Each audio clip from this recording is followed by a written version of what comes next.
Hey everybody, I am Barbara Ann. Welcome back to my channel, Straight Out of Context. We're going to go over some more of these supplemental reports. I'm going to be reading some of them, but I'm not going to be showing them on screen because these are from 10 years ago when the crime happened. A lot of these people, including Dee Dee herself, is no longer here, but the information in some of these have more addresses or phone numbers in them, even though they don't apply anymore. I'm not going to show the report, and I'm also going to do that so people can't take a full screen grab of them. But because there's so many of them, and I have been slowly going through them for the last week, I don't want to have to go through all that work of editing little tiny clips out of every single one. So you're just going to be seeing me, and that is what it is. So in this report, on 9/1 of 2015, it talks about on the evening of June 14th, and this is where I left off yesterday, that approximately at 20:22 hours, Lieutenant Curtis Hunt had provided a phone number, which he believed to be Claudinia Blanchard's cell phone number. This is the particular number. I'm not listing that number, even though she's deceased, and this is over 10 years old.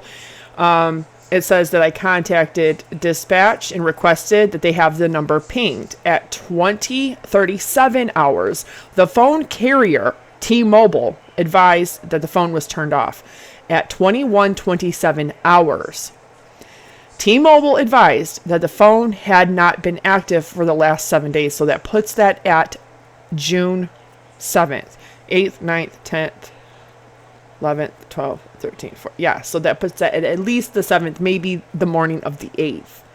So that means that Dee Dee hadn't used the phone all day of the 8th, 9th, at all, which is kind of weird because even 10 years ago, people were using, they would at least make a text or a call a day. So that's just strange to me.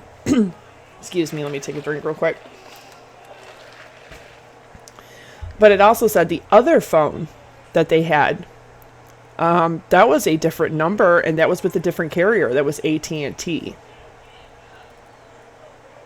and they believed that that was the phone that belonged to Gypsy, and it had been turned off for at least 24 hours prior to June 14th, 2015. We know that she was already with Nicholas Godejohn at his mother and stepfather's house. And we know that she was also, because if you look at some of the supplemental reports, you can see that she multiple times from June 10th, 11th, 12th, 13th, 14th, 15th, that she had made Google searches looking up herself and her mom. And that's common. That is common with especially serial killers. It is very common for them to keep tabs or track of their crime in the media, in the news, and for them to, in today's day and age, Google it and Google themselves. And of course, we know that she was trying to set Nick up to make it look like she truly had been kidnapped after those news reports came out that, oh my goodness, Gypsy's gone, her mom's gone, they disappeared, and then they find her mom, and then she's just gone. I think, in my own opinion, that's what she was doing. She was trying to set it up for Nicholas to be the fall guy. That's why she, in the interrogation after being caught, was like, I didn't do anything. I'm a good girl. I don't do drugs. I don't smoke. I didn't kill nobody. Funny she said that, because that's exactly what she was doing. She left cigarette butts behind, which means that she had been smoking for a while. Because if you're 24 and you've never smoked, you're not going to know how to light a cigarette and actually smoke it unless you've had experience before.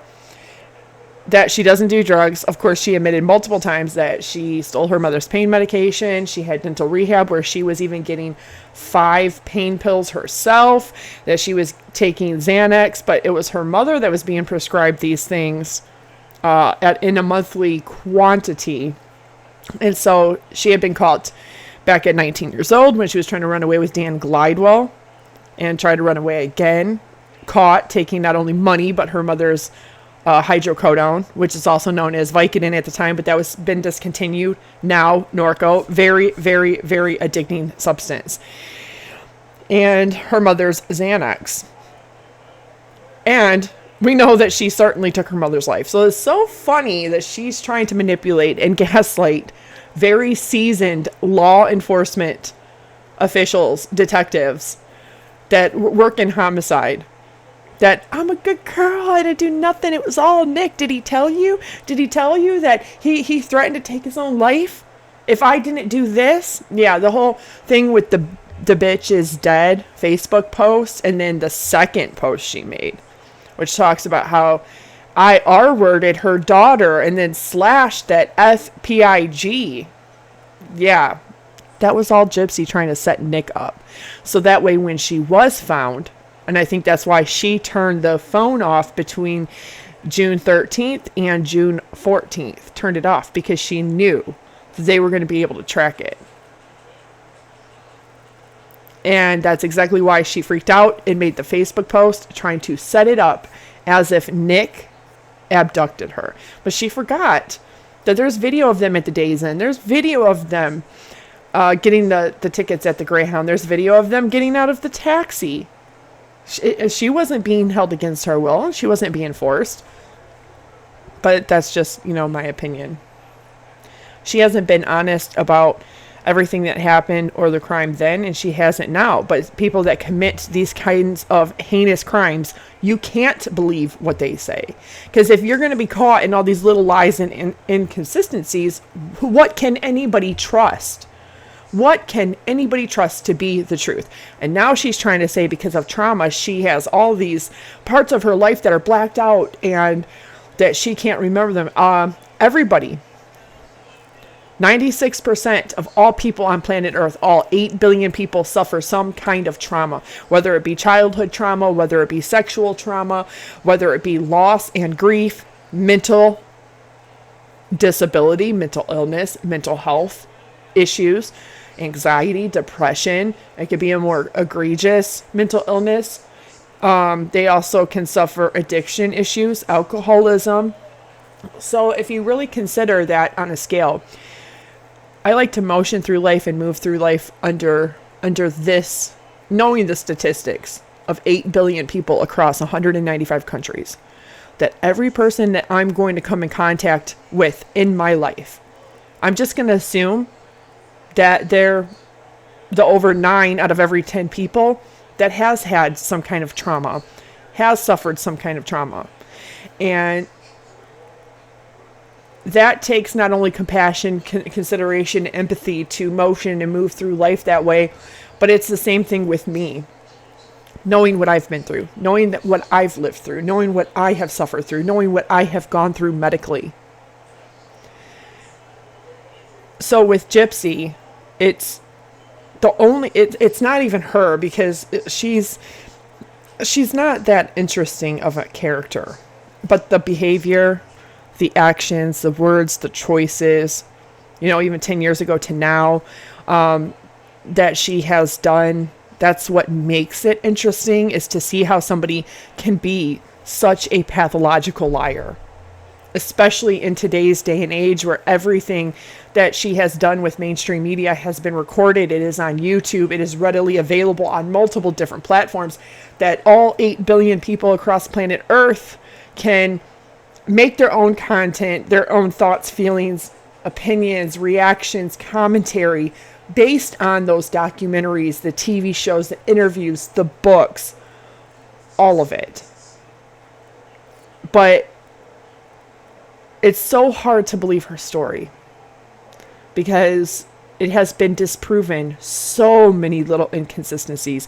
And if she would lie about something so egregious like killing her mom, planning to take her life, attempting murder twice before, a whole year and a half before she ever met Nick, lying about being sexually assaulted by Nick, which, as you know, at his trial under oath, she was trying to say, but I told him to stop. That, first of all, wasn't even true, but she was trying to run the narrative that she was sexually assaulted. And then when that didn't work and she was stopped, she had to admit that that didn't happen and that it was consensual.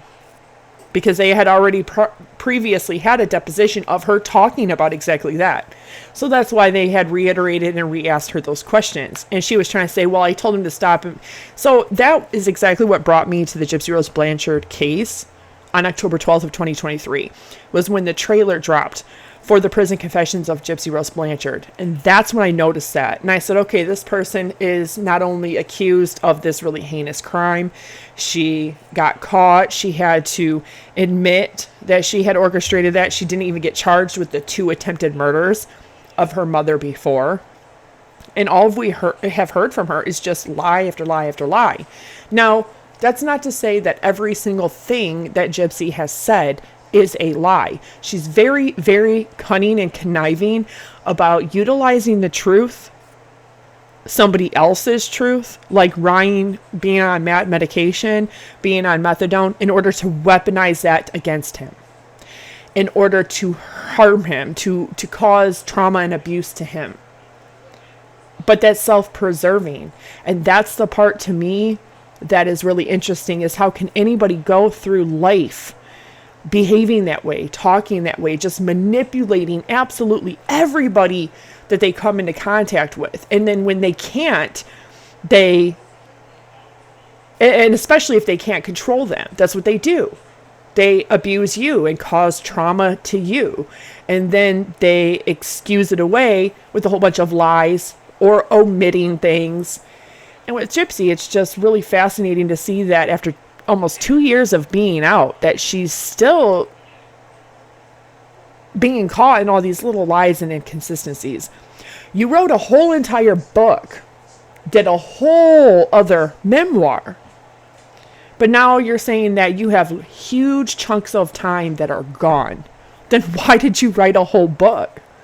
If you don't have those chunks of time and you cannot accurately and honestly, outside of your own self, objectively tell your story as it truthfully happened, as you remember it, then why did you partake in all these documentaries that were 6 hours long, or these 2-hour long docu-series, or this, entire reality TV show and a season 2? And why did you do all of these speaking engagements, all of this, advocacy that she was going to do? Why did you do all that then, if you have big chunks of time that you can't remember that are missing? Because then that begs the question, you don't remember to be able to say, especially if it's big chunks of your life. And sure, anything is possible.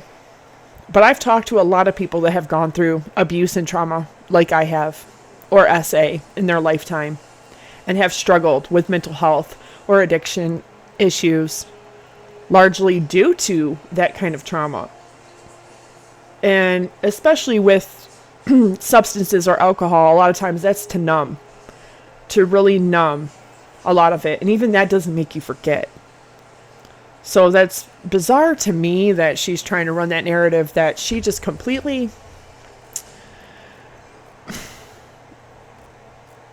has these blocks of time missing. Then what the hell have you been trying to capitalize off of the last 10 years? It's beyond me. But see, it would be so different. She wouldn't be in the situation she's in now had she, just lived a quiet life. No, because nobody would have cared. It's the lies that made people care. It's the inconsistencies that made people care. It's not being able to trust her. Even if you wanted to ask her, questions about the case or about the crime or about things that her mom truly did do versus did not do, or what they did together versus what they did not do together. She's under the belief that even as a full-blown adult who knew she was signing her own medical records, she knew her age. And when she gets caught in these lies, like not knowing her own age, and when she gets caught and my mom had these papers, you signed those papers, and it was for health reasons only. So she knew that. She was very much aware of that.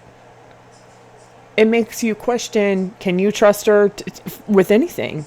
To ask her anything? Will she actually answer honestly?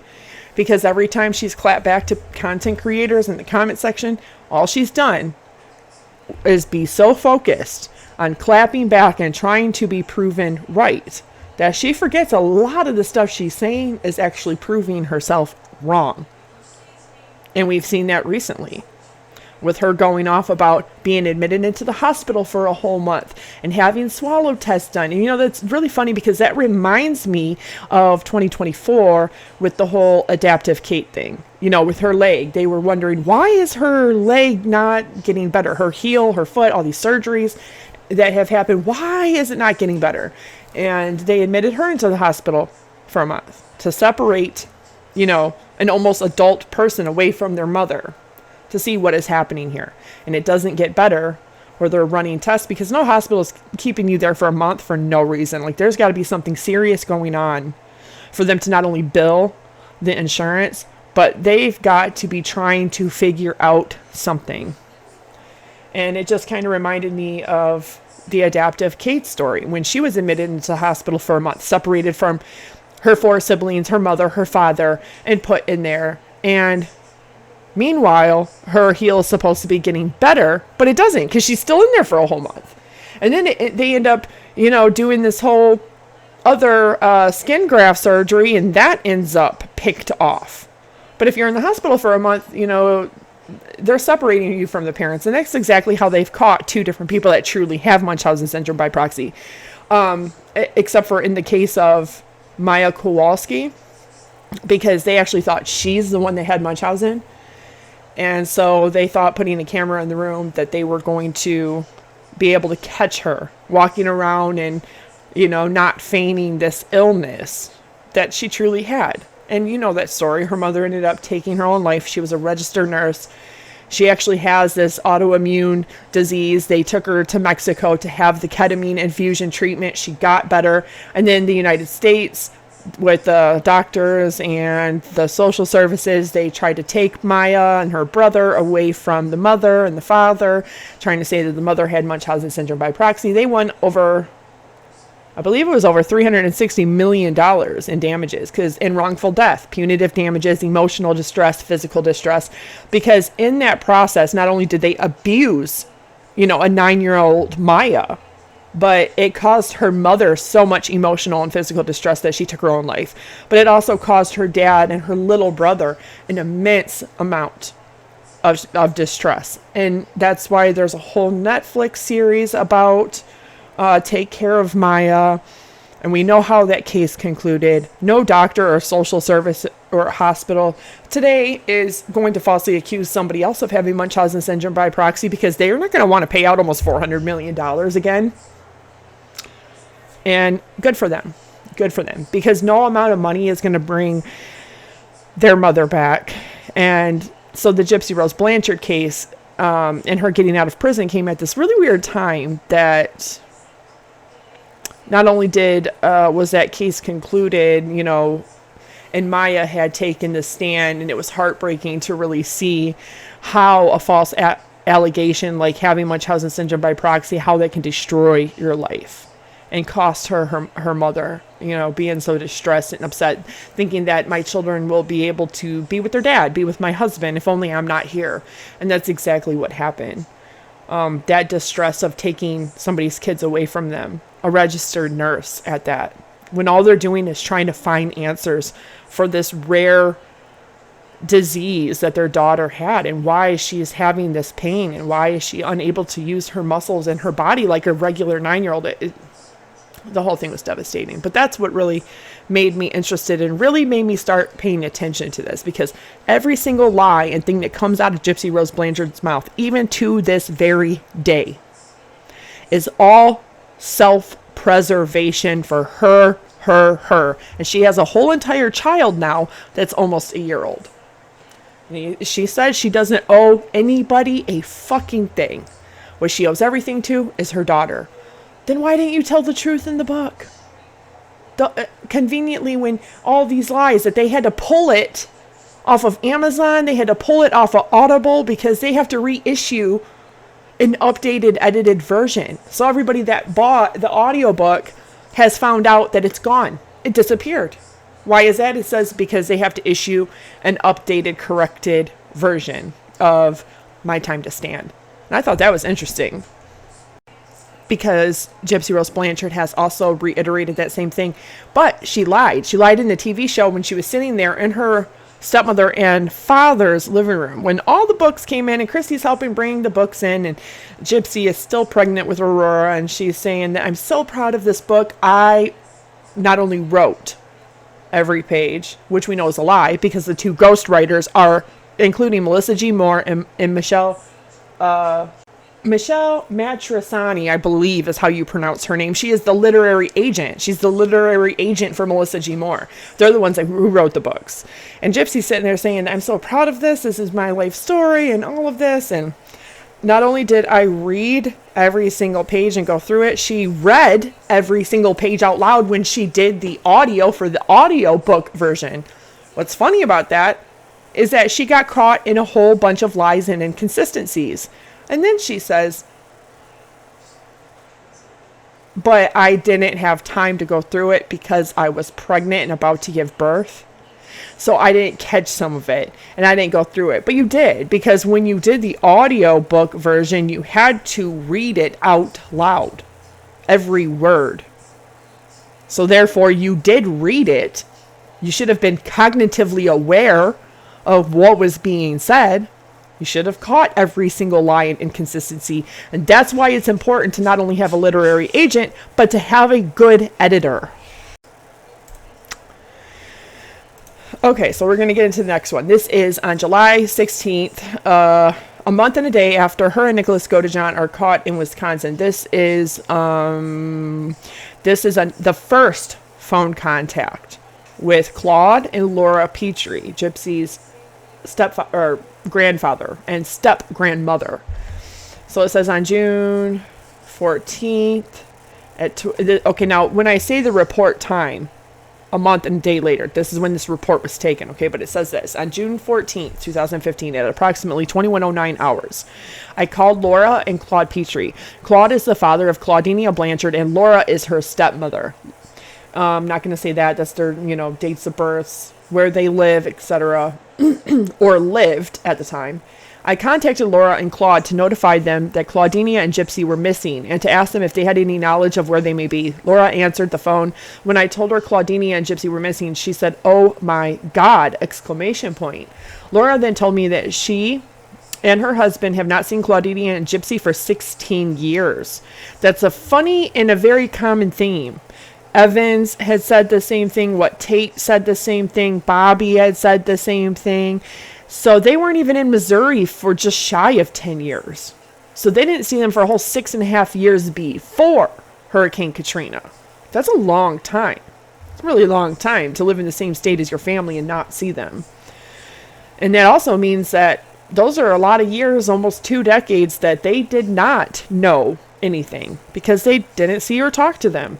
But yet they have an awful lot to say about what is what, definitively. Even though they didn't speak or talk to him or see him in 16 years. That's just, like I said, spinning the narrative. Hearsay. They're incentivized to have this fame and notoriety on all these shows and promoting their tattoo shop and being on TV by running this fake narrative. But you have not seen Claudinia and Gypsy for 16 years. Crazy, right?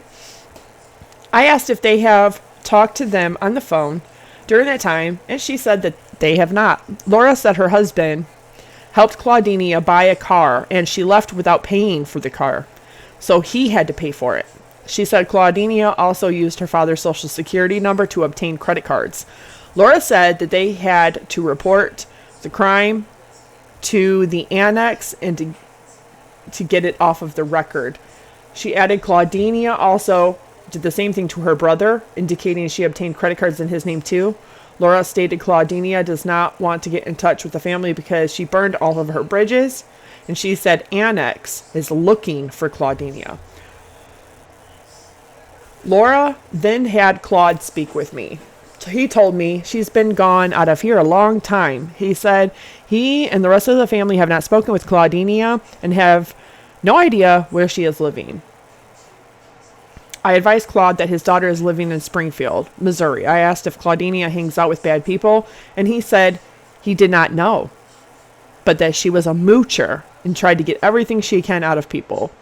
Claude and Claudinia wrote several bad checks to the cops. In the annex, I think they mean and the annex, want to arrest her. He added, he is supposed to call them if she ever returned. Claude said Claudinia had to leave Slidell, Louisiana because she was wanted there. And she had to leave Homer, Louisiana because she was wanted there. He said he did not know where Claudinia went after she moved away from Homer. I asked Claude if there was anyone he knew of that Claudinia may still be in contact with. He said he thought she was still in contact with her ex-husband, Rod Blanchard, because he still had to pay child support. I asked him if there was an E at the end of Blanchard. Laura advised there was not an E at the end of the name. Laura said that Rod's wife's name is Christy, and she thought they had seen Gypsy and Claudinia after Claudinia had moved away. I'm sorry. Laura provided a phone number for Rod and Christy, but later I found out the number she provided was not a working phone number. I asked Laura about Claudinia's birth mother. She advised the mother had passed away, adding Claudinia was stealing even before that. Laura said Claudinia wrote bad checks in New Orleans and wrote an article in the paper saying false things about her ex-husband, Rod, and her, Laura. I asked Laura if Claudinia tells lies, and she said yes. Oh, God, yes. Okay, let's continue. Now she says yes. Oh, God, yes. Laura said Gypsy was born healthy and was not sick, but Claudinia wanted her ex-husband to take her back. So to get his attention, she put Gypsy in a wheelchair and stopped her from walking. Now I'm going to stop right there because this is subjective from Laura's perspective. Okay? This is what she thinks, what she felt, her perspective. And remember, she hadn't spoke or seen them at all in over 16 years. So how does she know what somebody else is thinking or feeling when she hasn't even spoke to them for over a decade and a half? That's a long time, going near 2 decades. So just remember that when you keep that in mind, that this is just from one person's perspective. And this is after they learn everything. Now they're just doing nothing but crap talking her, which is, they couldn't say any nice thing about her, no matter what. Just all of these things, all of this, even like the petty theft.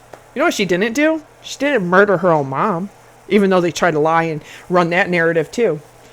Her mother did not die anything related to that, and neither did Laura, because she died 3 years after Dee Dee. Like I said, what, did her ghost come back from beyond and feed her? You know what Gypsy said? Round up. Yeah, it didn't happen. Because then Laura, this is why I take what she says with a grain of salt, because Laura would have went to the hospital and called poison control if that was true. They would have immediately done tests on her. They would have pumped her stomach. They would have done all these things, and they would have concluded if that was true or not. And she would have her medical records to prove that. She didn't pass away because of Roundup. And she passed away 3 years after Dee Dee did. So take this with a grain of salt. This is her subjectively saying all this because she probably just didn't like her. And it certainly sounds that way. But, people are biased and say things that aren't necessarily true or exaggerate when they don't like people all the time. And every family has a black sheep. Laura said that Gypsy later actually got sick and Claudinia was not feeding her, so she had a feeding tube put in. She said Gypsy's father has to pay child support as long as Gypsy is disabled. But right there is another contradiction. Why are they all doing this? They are all blatantly lying. Laura said Gypsy was born healthy and was not sick. But then she says right here that Gypsy's father has to pay child support as long as Gypsy's disabled. Which one is it? Because there's a level of culpability and responsibility here when you know a child is born healthy and not disabled, and yet you are sitting there saying that she's disabled. You know she didn't need that wheelchair. You know she didn't need that stuff. Then why didn't you start calling? I mean, even Laura, Christy, Dee Dee, they all worked at a hospital before together. They were all co-workers at one point. right? So don't they all at least know to call 911, Central Dispatch, the non-emergency number, the Department of Family and Child or Adult Services, Poison Control, to talk to the doctors and nurses and report it? Because they didn't care. They didn't care. They couldn't be bothered to even make a fucking phone call or report anything. And that's beyond me. She also says that, well, Rod has to pay child support as long as Gypsy's disabled. But Laura stated before Claudinia moved away, she was in a car accident. Claudinia claimed her foot was severed, but it was not. Yeah, her leg was broken.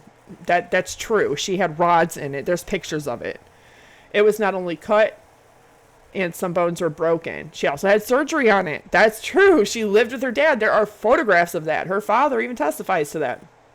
Laura said while Claudinia was healing, she and Claude allowed Claudinia and Gypsy to live with them. She said that Gypsy ate regular food and ran around the house until Claudinia was around, at which time Gypsy stayed in her wheelchair. Laura said when Claudinia left the residence, Gypsy would again get out of the wheelchair, run around, and play with other kids. Laura explained even though they had to get law enforcement involved for the financial mess Claudinia put her and Claude in, she does not hate her and does not wish for any harm to come to her or Gypsy. Laura said when she and Claude were taking care of Claudinia and Gypsy while Claudinia's foot was healing. But you just said that she was lying about the foot, and then like she actually had to have a surgery because she actually had fractures in her foot and a broken leg, and she had all these rods and pins in it and had to have her leg up for over 5 months. So that's not a lie. That's definitely not exaggerating it either. It said that while Claudinia's foot was healing, Claudinia put poison in her food. And remember, this all came from Gypsy told them. So Gypsy's been doing this since a kid. So while Claude and Laura were taking care of Claudinia and Gypsy, while Claudinia's foot was healing, Claudinia put poison in her food. Laura said one day Gypsy told Claude she knew why Laura was so sick. She said Mom was putting the same thing in Laura's food that she had been putting on Claude's cactus.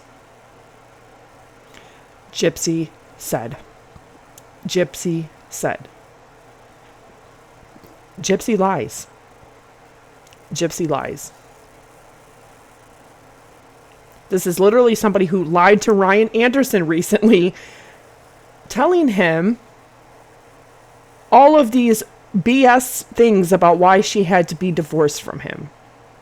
While she's on camera with Lifetime, saying that she chose to do it.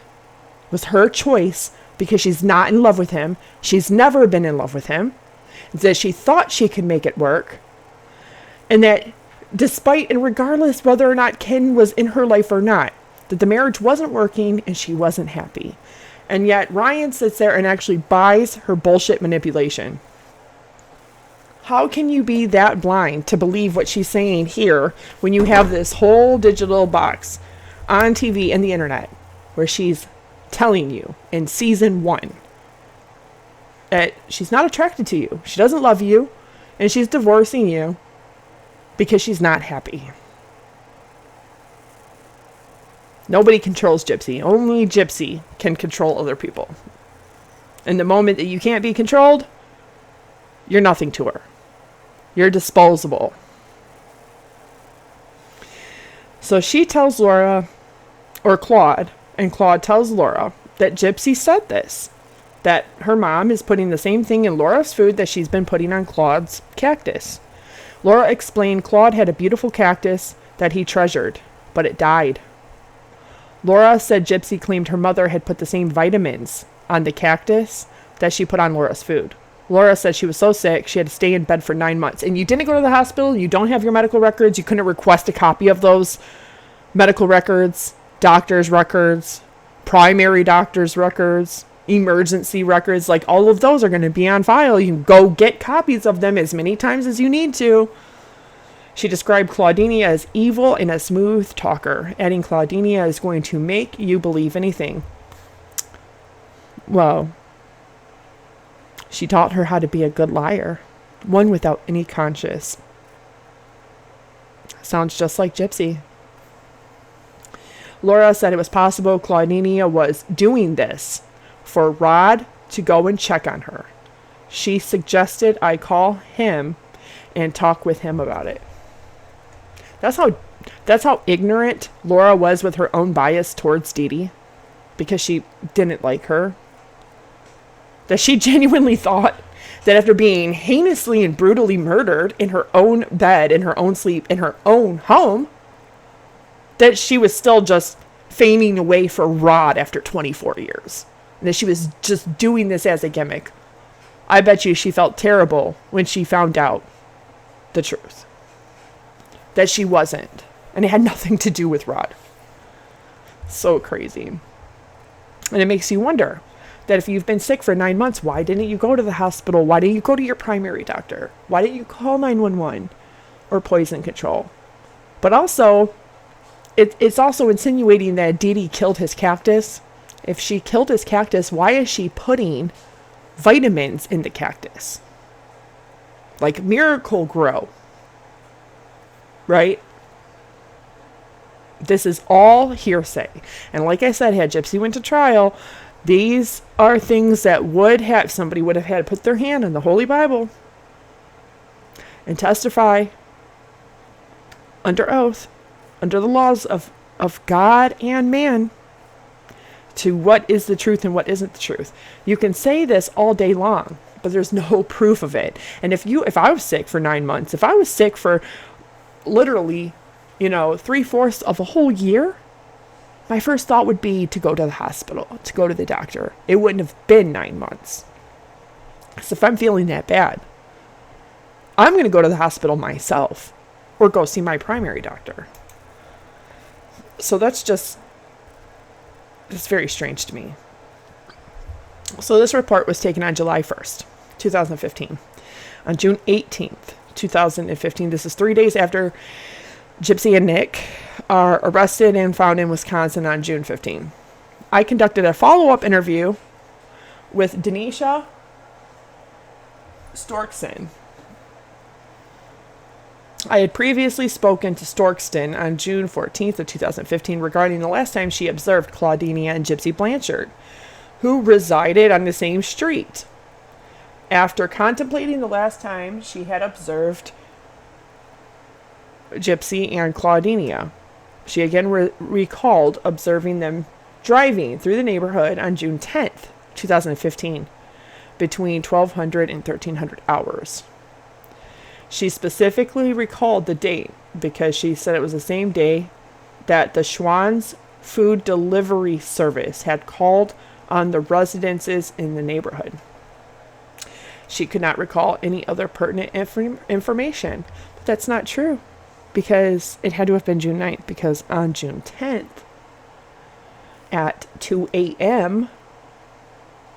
is when she passes away, on June 10th of 2015. So between 12 noon and 1 p.m., she had already been long gone. And that's even according to the medical examiner.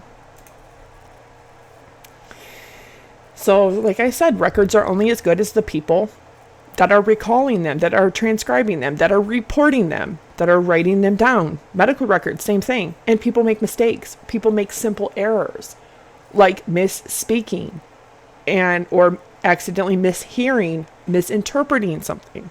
And it's that simple. One day can make the biggest difference, but you can't put too much weight on that change in your entire view or perspective on a case, on what's true and what's not true, because somebody says it was definitely June 10th because it was the same day that this truck was here. It couldn't have been June 10th because she passed away by 2 a.m. on June 10th and was sleeping from that time until her passing away. So it had to have been June 9th or prior to.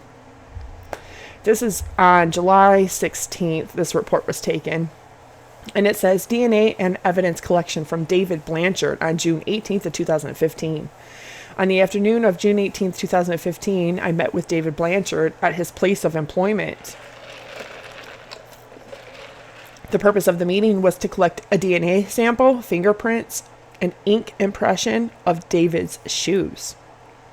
David had previously agreed to provide the aforementioned forms of evidence when I arranged our meeting. Prior to collecting evidentiary items from David, he completed and signed a Greene County Sheriff's Office consent to search form. I then collected 2 oral DNA buccal swabs, one from the right cheek, one from the left of David's mouth. I also took David's fingerprints on a fingerprint card. Lastly, I collected buccal swab samples and ink shoe impression / prints of David's shoes. David stated he was wearing the shoes when he entered Claudinia and Gypsy Blanchard's residence on June 14th of 2015. I photographed David with the Greene County Sheriff's Office consent to search form he had completed. I also photographed the soles of David's shoes next to the scale. The consent to search form was completed by David. The 2 buccal swabs, David's fingerprint card, and the ink prints of David's shoes were submitted to the Greene County Sheriff's Office property room as evidence.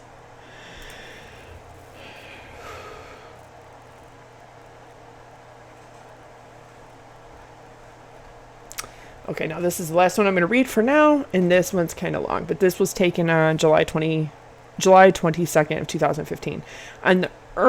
This is when it's recorded, but this is when it happened, on the early evening of June 18th, 2015. This is a couple days after Gypsy and Nick are found. I met with Amy Pinegar at her residence, and this is at Springfield, Missouri. The purpose of this meeting was to collect DNA samples from her persons and shoes, fingerprints, ink impressions of Pinegar's shoes. When I arranged this meeting with Pinegar by phone, she agreed to provide the forms and evidence. He went to interview her and her account of what occurred at the afternoon of June 14th. And then it says, I collected 2 oral DNA buccal swabs, one from the right cheek, one from the left cheek, from Pinegar's mouth. I also took Pinegar's fingerprints on a fingerprint card. Lastly, I collected DNA swab samples and ink shoe impressions.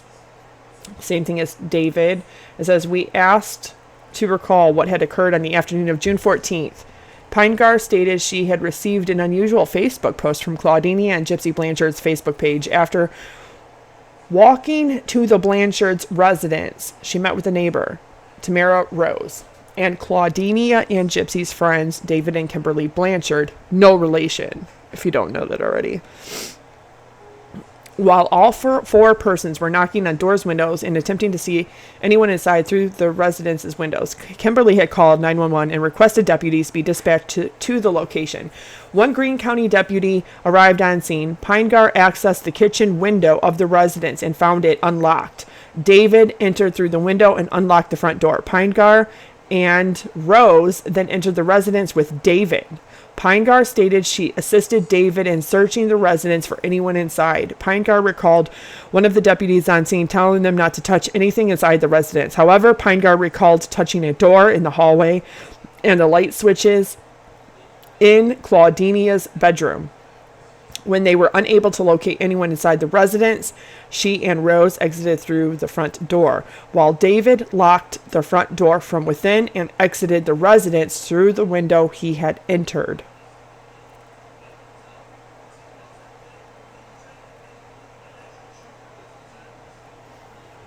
That makes no sense, because if you came in through a window and you go and lock the front door, you can lock it, and especially unless you're deadbolting it back up to try to avoid suspicion and not have to say that you went in there, you can lock it back up. So there had to have been a deadbolt that he had to deadbolt back, and that's why he had to go back through the same window. That makes no sense. The consent to search form was completed by Pinegar. The 2 buccal swabs, fingerprint card, ink prints of her shoes were later submitted. The next one is with, I guess we can cover this real quick. It's the same exact thing, same exact instance. This is with Tamara Rose. And when she was asked what had occurred on the afternoon of June 14th, she said the initial part of the event was the same, that I had initially interviewed her on June 14th. Rose stated that she received an unusual Facebook post of Claudinia and Gypsy after walking there.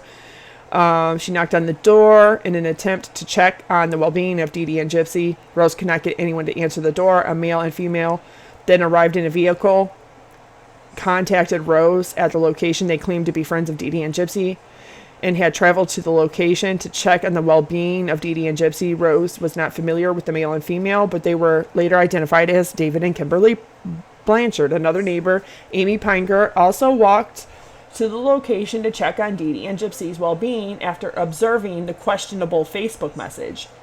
All 4 persons were knocking on the doors and windows, attempting to see anyone inside through the residence windows. Kimberly had called 911, requested deputies be dispatched to the location. Rose's account of the event then changed from her initial explanation of the event. Rose then explained that Greene County patrol deputies arrived before anyone had entered the residence. While everyone was looking through the residence's windows or knocking on the residence's doors, Pinegar found a kitchen window to be unlocked. After removing the window's screen, well, she didn't just say that. David and Pinegar then wanted to enter the residence through the window to search it for Claudinia or Gypsy. David decided to enter through the window and asked one of the male Greene County deputies if he would get in trouble if he entered. Rose recalled the deputy told him if the homeowner arrived at the residence, he may go to jail. The deputy also said he could go in, but the deputy could not. Rose recalled the deputy specifically saying, if you go in there, just look, don't touch. Rose also described the deputy to have implied he did not see anything David or Pinegar were doing to gain entry into the residence, as if he would just look the other way. Once David had entered the residence, he came to the front door and unlocked the front door. Pinegar and Rose entered through the front door of the residence. Rose stated she stood there in the living room while David and Pinegar searched the residence. One of the male deputies stayed at the threshold of the door. The deputy instructed David Pinegar and Rose not to touch anything to keep the deputies out of trouble. When David and Pinegar were unable to locate anyone inside the residence, the deputies told them they had to exit the residence. David and the deputy then stood at the front door of the residence and discussed how David should exit. David then locked the front door from the inside and exited the residence through the window, the same way he had entered through. Once outside, David and Pinegar placed the screen back on the window as they had found it. Rose described the deputies as nervous while David, and Pinegar accessed the residence. The consent to search form was completed by Rose. The buccal swabs, fingerprint card, and the ink prints of her shoes were submitted to Greene County Sheriff's Office property room as evidence.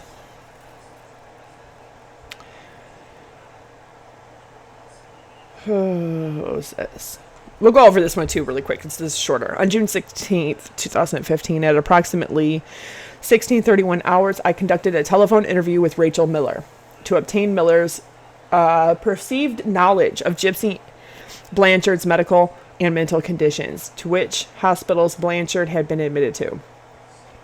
Miller had been told Blanchard suffered from the following medical conditions: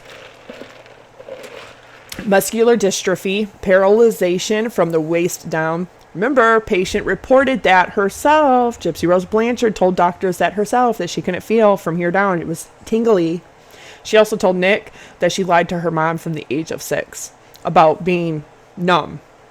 Maybe that's why she had her in a wheelchair, because she genuinely believed her daughter, who has Munchausen syndrome. Feeding tube due to past seizure.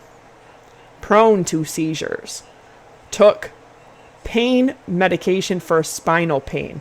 She truly does have scoliosis. How bad it is, I don't know. A low lung capacity, sleep apnea, anxiety issues, food allergies, deaf in one ear, food issues, poor eyesight, congestive heart failure, leukemia. She really did have an innocent heart murmur, but most people grow out of it. My middle child had one. Miller was aware of Blanchard receiving treatment from the following medical facilities: Children's Mercy Hospital in Kansas, Missouri, Children's Mercy Hospital South in Kansas, Missouri, Mercy Hospital in Springfield, Missouri. It was Miller's understanding that Blanchard functioned with the learning capabilities of a 14-year-old. Miller could not recall any further medical or mental conditions. Miller also believed a binder of medical reports for Blanchard could be found in or near her residence. Now, Mom, Dee Dee Blanchard, could not have been making Gypsy pretend to be mentally disabled, cognitively impaired.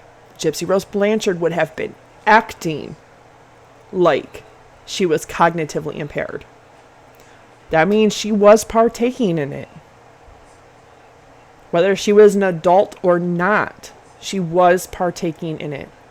I think she got a thrill off of lying, scamming, and conning people, especially doctors.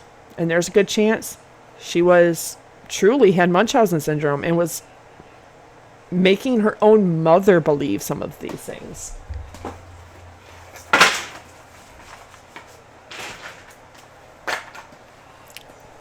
So, let me see here. As of right now, the next interview is with James Michael, and so we will get to that one tomorrow because this is already long enough. But I just wanted to go over those. Really quick, some of these supplemental reports that happened 10 years ago. I hope you guys all have a fantastic night. I hope everybody's week is off to a great start. I love you all. I pray for you all, and I hope you have a fantastic, fantastic night. I will see you all tomorrow.